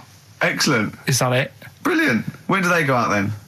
I think one of them's going out at the moment. Excellent. I think the first one's going out. Brilliant. Well, let's play a great track then. Is it Dr. Frog? I'd like to see Dr. Frog feature maybe on our show more often. Okay. It's on XFM 104.9. I'm Ricky Gervais, with me, Steve Merchant and Karl Pilkington, and a few new characters. Oh, Steve. I can't believe As you that. said, I know you love Moyles and his sort of wacky stuff, and Chris Moore, Edmonds, one of the greats, and Edmonds, and just all Oh, no, well, I'm going to go along the same sort of vein. I've got a couple of. Can I do a little? Can I show you? I'm one? excited. Okay. Well, it always starts with a sort of doorbell. So it goes, ding dong. I go, oh, no, hold on, Steve, hold on, Karl. Who's that at the door? Yeah. Hello. Oh, hello. Oh, look, it's Camp David, the right queer gay. Oh, hello. Hello, you look all gay today. Is that because it's nice weather? Oh, no, that's not what it means. Oh, have you got a girlfriend, Camp David, the right queer gay? No, but I've got a boyfriend. Yeah. Oh, bye. Right. Oh, Ding dong. Oh, it's another one. Hang on. Another comic. Hello. Oh, look. It's Holy Fuck, the little funny Chinese fella. Wait, that's his name, That's Karl. his name, Karl. Karl. Hello, Holy Fuck. Harold. Right? Yeah, that's So, fine. Mr. Fuck, you can call me Holy Right. if you want. No, I'd prefer to call you Fuck. Yeah. Right? You're right. Nothing You're right. wrong with this so far. No. Have you got a girlfriend, Mr. Fuck? Achoo. Oh, you haven't got that SARS, have you? Yeah. No, that's my Right. girlfriend's name. See? Oh, Yeah. that's clever. Oh, just before you go, Mr. Fuck, I've got two things here. I've got a nice trilby hat that you could wear, Yeah. or I've got a little lampshade. Right. Right. Which one do you want to put on your head and Yes. walk around? I presume the trilby. No, but it's not. No. Yeah. The lampshade. Lampshade, of course. Bye. See ya. See you later. Yeah. I thought they were genius. Can I be honest? I'll be honest. I thought they were brilliant. I thought they were. You didn't steal them off Chris. No, Moyles, did you? no. They're original. They're original Sometimes characters. Chris Moyles has done stuff as good as that. I know, yeah, I know, but no, these are all mine. So there you go. We'll be hearing more from Camp David, the right queer gay, and the Holy other Fuck, one, the funny the other little one. Chinaman. What? All right, Karl. Yeah. Is that your sort of humour? It might not be your sort of humour. You just should have run it past me before you did it. Yeah. What one are you worried about in particular? The not Camp David. Well, Oh, say his name. no. Say his name. Which one? I don't know which one you mean. The Chinese fella. Well, I forget who that was. What was his name? I can't remember. Well, if you can't remember, it can't be that good, so we'll leave it. We won't do it again. Right? I'll tell you what I've got, Steve. Oh, what? I'll tell you what I'm thinking. Go on. Right. Do you know, like, TV programmes sort of get rested in the winter? Ding dong. Oh, no. Hang on, who's this? Oh, Go on. hello again. Not now, Mr. Fuck. We're talking. Bye. Is that Holy Fook again? Yeah. Okay, God. Look at God's face. Right, okay, that's it now. I'm not answering the door anymore. Right, okay, go on. Right, yeah. Ding dong, ding dong, ding dong, ding dong. He's trying to get in. You've got. Don't be impolite, Rick. Come on, Rick. He wants to come in. No, it's too late. It's too late. He's gone away now. Go on. Right, anyway, what I'm Nice thinking is Rockbusters coming back for a bit. What? What are you talking about? He likes my idea. He likes my characters. He doesn't like that idea. If I Go on, what, Carl? no, what? I was going to say, if I came up with With what? Name it. with that Chinese fella What was his name for again? a I keep sketch. forgetting. But do you not think that Columbo looks like he smells? Would you imagine he smells a bit? He's a brilliant detective. Well, but he's got that dog and he smokes cigars, so I imagine he I reckon smells. he stinks. I reckon he doesn't clean his clothes enough. Oh, I think he has. I think he gets up and washes, but I think he puts just on a think he's crumpled too old mat. absent-minded. I think he's too busy thinking on solving crimes and stuff. What do you think? Do you think his wife makes him clean his pants now and again? I think they're quite a bohemian couple. I'm not sure she's really interested in that. I think she's got her own mind. Maybe she's a painter or something. No, maybe she's losing it a bit, and he's a bit embarrassed by it. Yeah, that could be the truth. And she's probably incontinent, so while she's ironing his trousers, she just all over them, and he goes, Yeah. "Oh God, she's shatting my pants again. I gotta wear them out." Yeah. Yeah, so that's what. Oh, ding dong! Hang Who's on, that? who's this? Oh, hello! Oh, look, it's David Gray, the bent piano player. Oh, all right. I thought it was going to be Columbo. That would be the joy. Ding dong. My wife loves you. No. Hello. Oh, I don't believe it. Look who's turned I up, can't Carl. believe it. Let me see what we've got Is here. Dickie Anderson called in yet? Sadly, nothing from Dickers. I think I might make him one of my hilarious sort Yeah. of comedy characters. What do you think he would sound like? What would he sound like? Sort of probably like that, I think. Ding dong. Hello. Hey, it's Dickie I Anderson. can't believe it. Your show's rubbish. Something like that? I mean, I think you should work on them perhaps before You're saying there's not a lot of substance these I'm guys? just saying that, once the novelty of the doorbell has worn off. I don't think you understand comedy on radio, I'm Steve. not sure I do, To be but, honest, listen to Noel Evans, listen to Moyles. You'll see you don't need to riff with it. It's just you just do the doorbell and just say they're here. Right. That's all you need to do. Sure. So that's the main thing. Well, so we've had a couple I'm of thinking of some responses. more characters as well. We'll keep working on those. Yeah. Marcus has emailed. He says no to Rockbusters. He hasn't heard it, but it sounds rubbish. Believe me, you couldn't be more right. Well, does The Office sound good as a title? All right. This is someone else. Don't bring back Rockbusters. Please, can we have more Holy Fook? You're not pronouncing it right, Steve. I know. I was just a bit edgy there. Holy fuck, the little Chinese fella. Holy fuck, the little funny Chinese fella. Ding dong. Oh, who's that? Oh, it's a posh bloke who doesn't care about poor people. Hello, posh bloke, what are you doing? I'm in my Rolls Royce and I don't like the homeless. Oh, posh bloke, don't be a... You want to do the... Satire. That is satire. Yeah. There's nothing like It's it. political as well. I'm getting in Oh, well, there's so political many. Don't things. even begin to show off. I the was showing the subtext. foreigners. Some foreigners are funny. I got in the fact that, like, if you notice that Chinese people wear different hats to us. Yes. So that's political in a sense. Yeah. So, if I'd have done a character called Tourette's Boy, friend of the little Chinaman, and it went ding dong. Oh look, it's Tourette's Boy, friend of holy fuck, holy fuck. You'd have been annoyed. Do you know what I mean? Oh, who's your mate, Tourette's Boy? Holy fuck. You'd have been annoyed, wouldn't you? Is that a character from Lenny Henry's show? I was watching it last night. I can't remember. I can't remember whether it's Chris Moores or Lenny Henry. Yeah, one of them. So a little surprise for you there. That's Coldplay here. They're live through there. Thanks. Can you hear me? Yeah, brilliant. Do you wanna say a few words? Do you wanna Yeah, no, I'll have a quick word with Chris, lead singer Chris. Chris, good to have you here. Hello. And how's it going with Gwyneth Paltrow? Brilliant, yes. She's a lovely lady. Yeah, no, I thought so. Yeah, I saw her in Shakespeare in Love. She's I thought good she was in that, Yeah, isn't so if she? you would pass that on to her, just say I well, enjoyed that. It's going all right. You going to get married or? Yeah, what's so happening? I marry either her or that Julia Roberts woman. Yeah, either one is good. I know you're on holiday at the moment in Hawaii. I read in the paper today. No. You're actually here. I'm actually here. Okay. Got to go now, got to go. All right, just a couple of quick. See you later, Chris. Yes, see you, Ricky. So that's the sort of guests. That's the caliber of guests. We're just trying to up Just things. like Jonathan Ross. We've got guests like Jonathan Ross. That's Coldplay, just popped in. Just pop in. So if you're the Sony people listening, you might Brilliant. want to And we've still got Carl to take off my sock for 20 quid, okay? We're trying to... be interactive. Yeah. I've seen how other DJs do it. They have phones, they go, and how are you celebrating tonight? Oh, we're just going out, Foxy.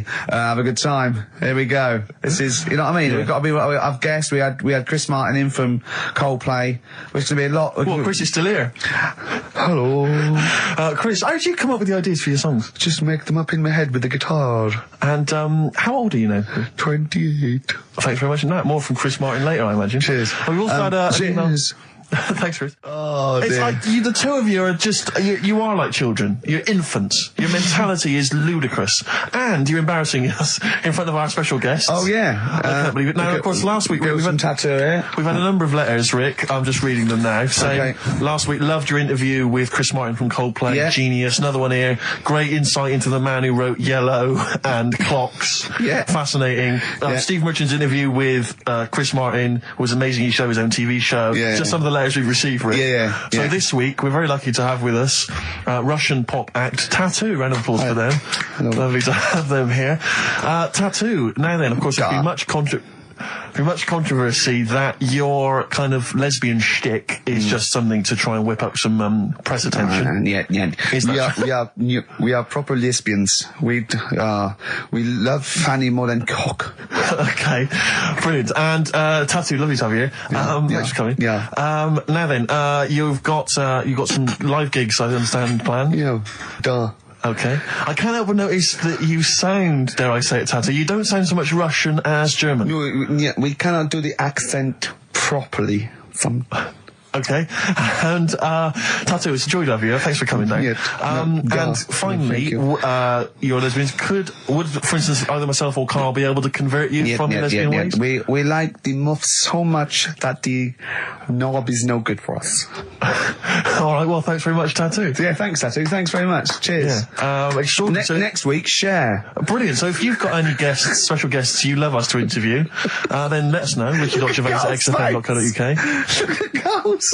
And we'll try and get there. Oh, dear. Play a metal card. Rockbusters answers next. I was going to say, well, do you want to do that? No, let's do it next. After the Just record. was going to say something. What were you going to say? About gays and that. What? A bit. What were you going to say? Oh, we'll look forward to that.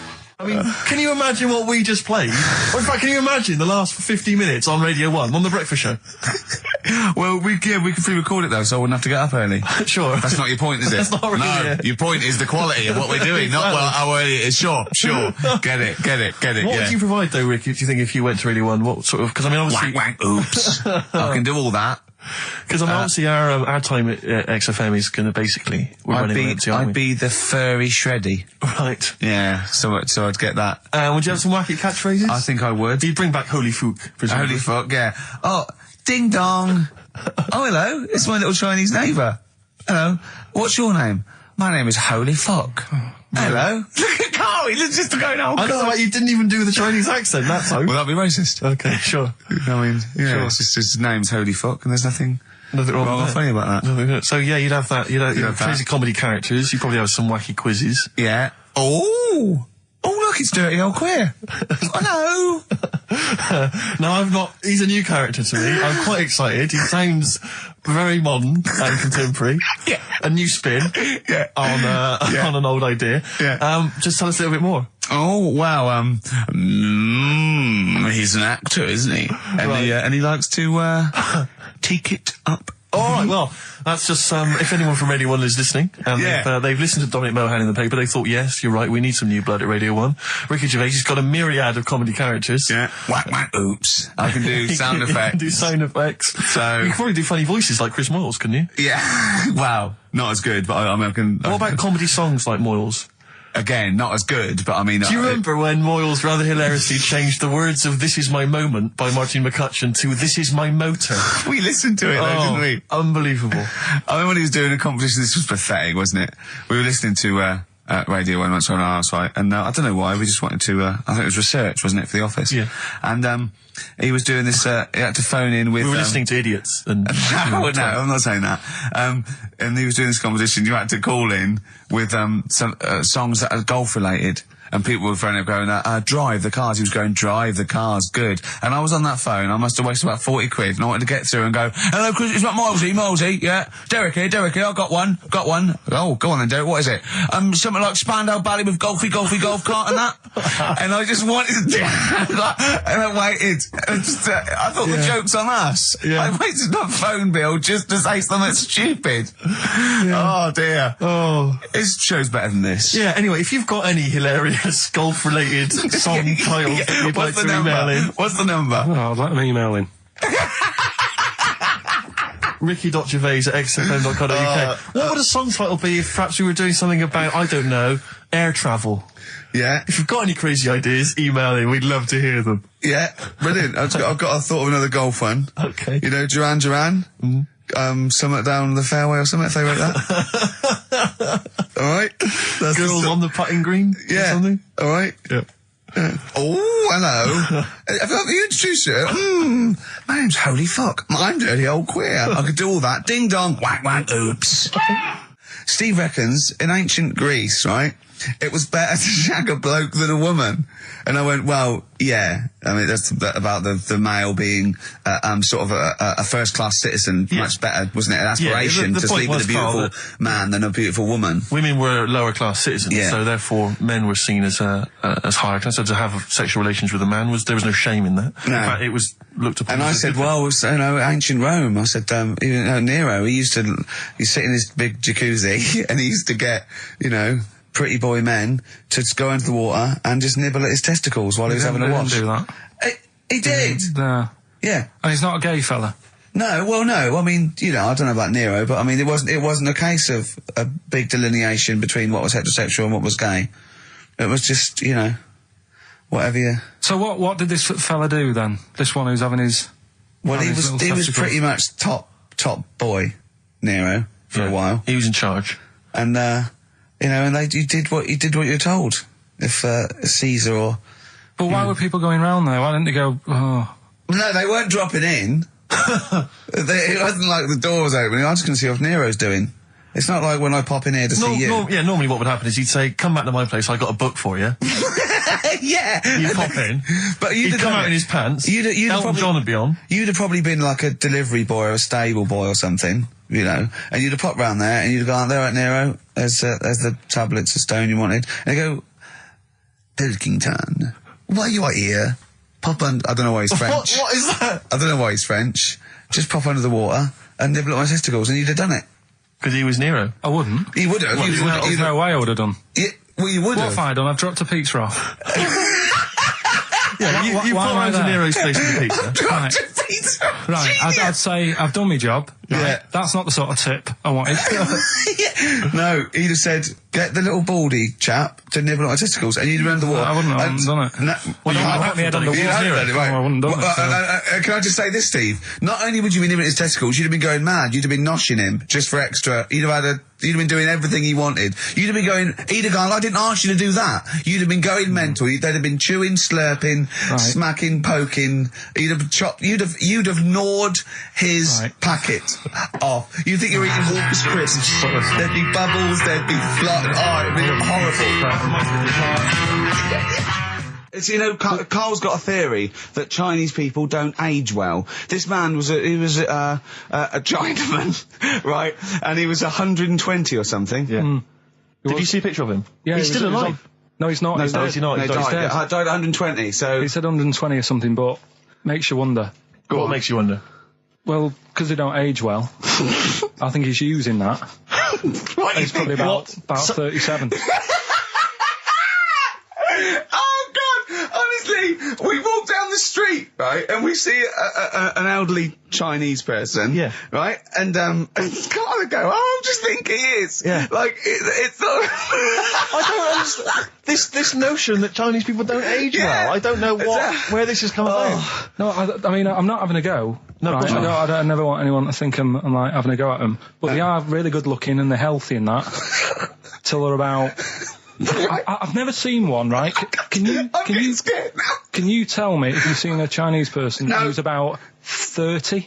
What? It's either 20 or 50. There's no middle ground. This is what I came back for. This is 2 hours of absolute drivel from sorry. the brain of Karl Pilkington. Let me just check something. So the Chinese gentleman who died recently was 130.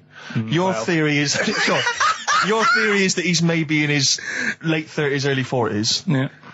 This is an elaborate conspiracy on his part, because obviously whenever they talk about the oldest people in the world, it is always a Chinese person. Yeah, invariably. they do. Yeah, I mean, they seem to win that Again. every year. Go on. So your theory is that in those small backwater villages in China... Ross McWhirter comes to a little village. they go, the and Guinness then guy's on the he way. goes, well, until recently, the oldest person in the world, how old are you? And they're so embarrassed, because they think they look about 120, they go, 120, they go, really? Go, yeah, can I have his birth certificate? No. In fact, I think this Chinese bloke it wasn't verified with the conspiracy because he didn't have his papers. Didn't have his papers, no. So... Is this the same one or a different fella I think it trying might it be on? the same guy, I'm not sure. Trying it on. So there's a huge conspiracy amongst these Chinese villages that every when time... you get to about 50, say you're 70, because no one will believe us. Well, if you can confirm or deny that, then please email in ricky.gervais@xfm.uk. This is the Racist Show on XFM 104.9. Call in if you're anything less than a little mank. The Jamaican fella would love to live there, Go on, but it's a little bit pricey, go on. right? That What was the initial? DS. Deer Streets. Right? What? It's a Deer Street to live on. Deer Streets, oh yeah, I haven't heard of them. Are they a band? That's Dire Straits. No, it's not Dire Straits! It's not Dire Straits! I'll say- Deer Streets! The Jamaican fella. Go would on, love to live go on, there. make it sound like that. Like Deer Streets. Deer Streets. Do Dire it again, no, Straits. it's still not, keep going. I haven't got it yet, go on. Deer Streets. Deer Streets. They got that one as well, so... All right, well, let's hear the one they Can didn't I get. do an impression of a Jamaican fella saying Dire Straits? Right. Dire Straits. The first It's not one the same! did a little pirate radio show from the... got kicked out because they found out, and apparently I put the station at risk because all the stuff could have been taken off us. But from Little Acorn, 16 years later, he's on a show with less listeners. Yes. Brilliant. Can you imagine if you've gone into hospital, you're already pretty depressed, there's the fear of these super bugs in the hospital. Yeah. Maybe you've got some quite serious illness, you know, Yeah. you don't know if you're going to make it. His voice is what you hear to cheer you up. All right, weird, isn't it? I saw a programme about a parasite the other night. Yeah. Apparently, they get in through your eye and eat their way up through your genitals. Anyway, You here's think you've got it Radiohead. bad? Yeah, exactly. Play a record, Carl. Bit of Stone Roses, yeah? Oh, Fool's Gold. Classic. All he saw was the name of the band that this email was promoting. So all he saw, all Carl saw, and you can imagine how excited he was all he saw was half man, half biscuit. That's all he saw. I've never seen anyone so excited. Oh, God. It was actually just plugging the popular joke novelty band How Half you Man, Half heard of Biscuit. them, then? But imagine how excited he was. That is fantastic. Man, half biscuit. Brilliant. Mr. Garibaldi. Oh, half man, half biscuit. That is genius. Oh, amazing. I just saw it, and when you closed it again... Yeah, but the thing is, if he hadn't have told you that, and he'd have erased it, next week you'd be saying about what they've done in scientists, they've cloned a man with a biscuit. He's got currants for eyes. Never go swimming. What? Never Okay. go swimming. Bong. Dwarf to live in a glass box. Dwarf to live in a glass box. Yeah, it's meant to be art or something. It's not though, is it? What? Meant to be art? Why is, whose idea is this? Is art, or is someone hired a dwarf to live in their box? It's just a box, and he can even leave when he wants, apparently. He can, like, go, I'm hungry, I'm going for a walk, and he puts a little note. If it's Damien Hirst, he might end up in 4 bits. So just be careful. But to me, that's like that thing when I said to you about the woman in the jar. What woman in the jar? The woman in a jar. They go, come and see the woman in a jar. And then it turns out it's a big jar. So it's it's a like, big jar. put me in there as well, then. Exactly. It's not special. Yeah. And that's the same with him. It's a big box, he's a small fella. What's good about that? What do you want to do, though, to compress matter? But hang on, it's not a world record-breaking attempt. It's supposed to be art. No, what's art about that? Well, I'd like to What's try and art justify about it. that? Oh, can we do a show for BBC Three? Karl Pilkington going around, what's art about that? Yeah. That is brilliant. What's art about that? I'd love that. Would you? I'd love that. Me and Steve are going to do a thing called Is Art Rubbish, where we go around and we chat about it. Yeah. But we can hand that over to you if you want to do that. If anyone from BBC Three is listening, Karl Pilkington, what's art about that? All right? Weird, isn't it? And what would you go around like Sensation and things like that and Saatchi and going... Darley and that. You put a sheep in formaldehyde, what's art about that? Our butcher does it. All right, weird, isn't it? Don't believe a word. Thin Lizzy on XFM 104.9. I'm Ricky Gervais, with me Stephen Merchant, and over there, Campbells. Is that your impression of me? Yeah. Yeah. Yeah. The rock one's better. The rock was... Yeah, you shouldn't try and be a DJ. Yeah. Yeah. Growing up with Diano Tuesday night. Carl reckons the gays go out late. Yeah. He played, his favourite song is The Killing of Georgie, right? And he went, yeah, but would it have happened if he'd have been, going out a bit earlier? Yeah, well, no, fair point. Yeah. Is that song time specific then? No, but he reckons he probably got, because he was out late. Oh, right, okay. He said there's one that works here, sometimes he doesn't go out till midnight. But, Dick's son, yeah, he was a barber. Barbara Dixon, right? Dixon, well, again... Barbara Dixon. Right, Her name wasn't Barbara Dixon, was it? So, that's that one. Did Ronnie Corbett ever say, ladies and gentlemen, Miss Barbara Dixon? Second No, one. he never did he? He never did.